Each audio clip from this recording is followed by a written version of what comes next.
what really happened to Jesus 2,000 years ago. The Christian faith is based on the New Testament account, but some historians and theologians have very different, very controversial theories, with some scenes that may disturb you. Did Jesus die?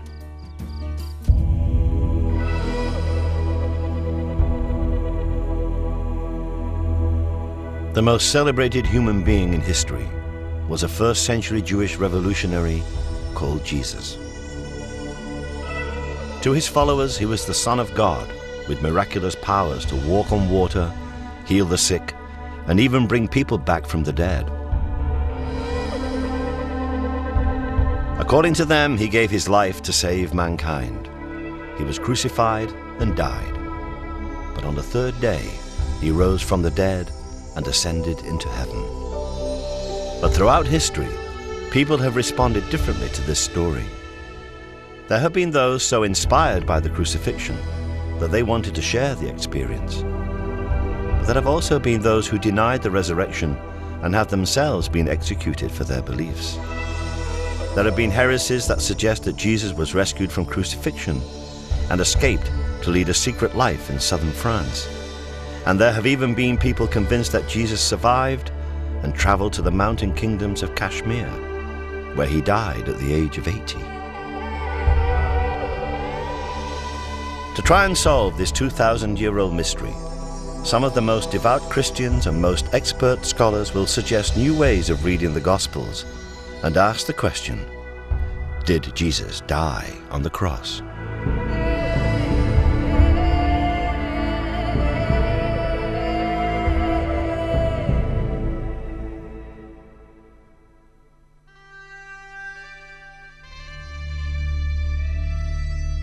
Jesus Christ was executed because he was a fundamentalist Jewish agitator in a country only precariously occupied by the Roman Empire. But he inspired a religion that has spread across the whole globe.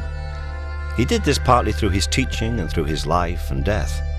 But most of all, he became the inspiration for millions because his followers believed that he had risen from the dead. Christianity is based upon the resurrection of Christ and upon the concept of the gospel truth. To question one is to question the other.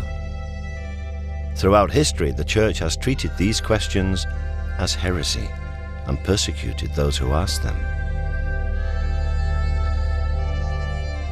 But 2,000 years after the events, many modern scholars and theologians, and even some who are training for the priesthood, now seem to doubt the historical accuracy of the Gospels, and even the literal truth of the idea that Jesus rose from the dead. I've never been able to find a real dichotomy myself between being a good historian and a good theologian, or a good historian and a Christian, to put it very bluntly. I do not believe that gods and goddesses or anyone ever comes down from heaven and produces divine babies. I don't believe it actually happens. Nor do I think that Jesus, in a literal sense, went up to heaven to take his place at the right hand of God. But how has it happened that so many Christian theologians have managed to interpret the Bible in ways that would once have been seen as heretical?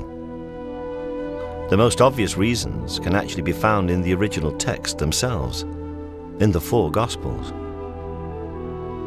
I think all the Gospel stories or the Gospel accounts, they're something that's handed to us from childhood, really. So as we're sitting in our primary schools, we're told that it was Matthew, Mark, Luke and John, and they were four apostles, and Jesus did this and Jesus did that, and we see the pictures.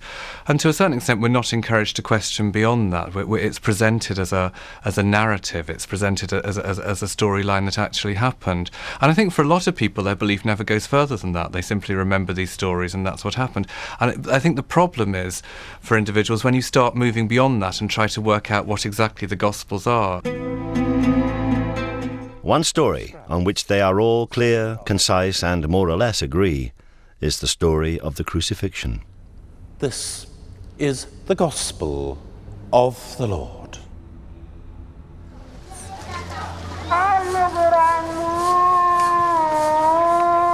Every year at Easter, Christians in the Philippines reenact the crucifixion of Jesus as described in the Gospels.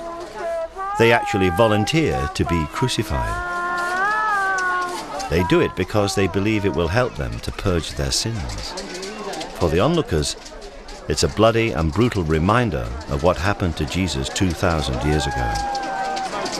Crucifixion was the most cruel and atrocious punishment that the Romans could inflict.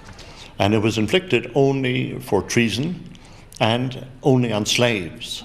If you were a nobleman and you were a traitor, then normally you were strangled, something much simpler and much easier and much less painful.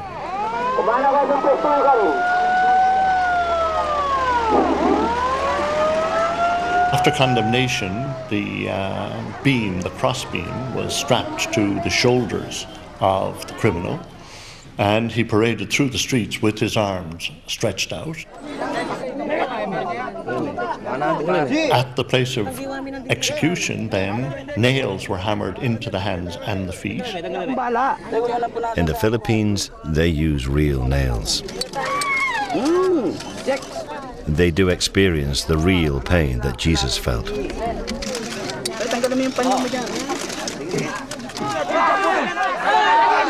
In fact, a man nailed to the cross does not die from his wounds.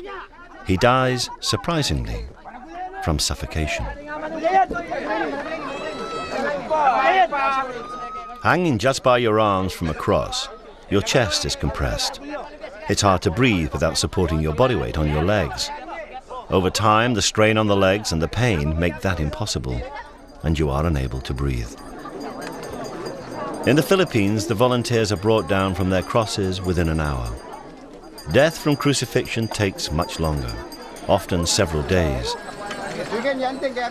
The only way to hasten death on the cross was to break the legs, making it immediately impossible to support your weight, and therefore to breathe. But the Gospels are all agreed that Jesus died after only 3 to 6 hours. The crucifixion began at the 3rd hour. And it was the 3rd hour, and they crucified him. Some think that the Gospel according to Luke has the shortest crucifixion. It was about the 6th hour, and when Jesus had cried out with a loud voice, he gave up the ghost. Matthew and Mark clearly have Jesus surviving a little longer. And about the 9th hour, Jesus cried out. The disciples wanted to take Jesus' body down from the cross immediately, but the Roman governor, Pontius Pilate, was doubtful. And Pilate marveled if he were already dead. Pilate was reassured by the centurion that Jesus was dead.